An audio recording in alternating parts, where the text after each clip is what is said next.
ပထမဆုံးသတင်းအနေနဲ့ပဒေါင်းမြို့နယ်တဲကကာကွယ်ရေးပစ္စည်းစက်ရုံကပ္ပစ16အနီးတိုက်ပွဲတွေပြင်းထန်နေတဲ့အကြောင်းကိုပြောပြပါမယ်။ရခိုင်နဲ့ပဲခူးဆက်ကပဒေါင်းမြို့မတုံရွာအနီးက6နှစ်ခုမှာစစ်သားအလောင်းတွေမျောပါလာတာကိုတွေ့ရတယ်လို့ဒေသခံတွေက AR ကိုပြောပါတယ်။ချောင်းမကြီးနဲ့ကျွဲကန်ကျောင်း6နှစ်ခုစလုံးမှာအလောင်းတွေမျောပါလာတာကို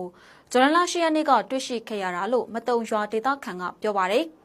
မတုံရွာဟာကပ္ပစ16အနီးမှာတည်ရှိတာဖြစ်ပြီးတော့ကျေးရွာအနီးကိုတော့တိုက်ပွဲတွေရောက်လာတာမျိုးမရှိသေးဘူးလို့ဆိုပါတယ်။ကပ္ပစ16အနီးမှာအခုရက်ပိုင်းတိုက်ပွဲတွေပြင်းထန်နေတယ်လို့ဒေသခံတွေက AR ကိုအတည်ပြုထားပြီးအာရခတပ်တော် AA နဲ့အာနာသိန်းစစ်တပ်တို့ကြားတိုက်ပွဲတွေဖြစ်ပွားနေတာပါ။အာရခတပ်တော် AA ဟာကပ္ပစ16ကို2025ခုနှစ်အစောပိုင်းကတည်းက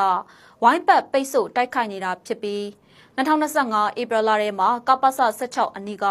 ညောင်ကျိုးပြူဟာကုန်းကိုသိမ်းပိုက်ထားပြီးဖြစ်တယ်လို့ AA ကထုတ်ပြန်ထားပါတယ်။